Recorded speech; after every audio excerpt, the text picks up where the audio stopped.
రూ. 200 లోపు free unit current అది చేశారు. ఇంకా ఇప్పుడే కదా వచ్చింది, 2 months అవుతుంది వచ్చి. ఇంకా కొంచెం ఉంది కదా.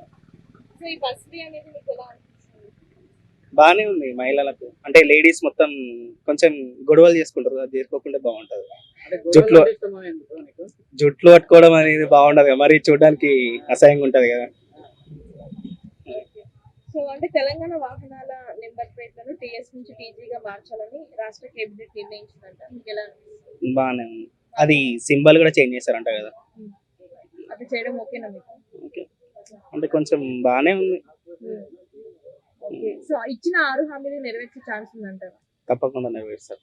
నేనేం కాంగ్రెస్ కి టీఆర్ఎస్ కి సపోర్ట్ కాదు, కానీ నెరవేరుస్తారు. ఓకే. అడుగు క్వశ్చన్స్ ఇందాక అడిగారు కదా బాగానే. కేసీఆర్ కూడా గట్టి కౌంటర్ ఇచ్చింది కదా రేవంత్ రెడ్డి. ఏమని? అంటే వస్తున్నా అన్నట్టుగా మాట్లాడాడు కదా, అనవసరమైన మాటలు మాట్లాడకు, పని చేసి చూపించు అన్నట్టు మాట్లాడాడు. పని చేస్తున్నారు కదా, అదే అంటే 100 రోజులలో కాదు. వాళ్ళు ఇచ్చిన 6 గ్యారంటీలు అయితే అమలు చేస్తున్నారు కదా, అదే ప్రయత్నిస్తున్నారు వాళ్ళు. అంటే 100 రోజులు అన్నావు కదా, ఇప్పటిదాకా రైతు బంధు కేసీఆర్ 10 ఏళ్లలో జాబ్ చేయలేడు, గవర్నమెంట్ జాబ్స్. ఇప్పుడు అది కొంచెం దగ్గరుండి చేస్తే కాంగ్రెస్ ప్రభుత్వం కేసీఆర్ కి గట్టి దెబ్బ పడ్డట్టే కదా. అంటే రేవంత్ రెడ్డి అంటే కాంగ్రెస్ ప్రభుత్వం వచ్చిన వెంటనే ఆ water problem, current problem start అయింది అంటున్నారు.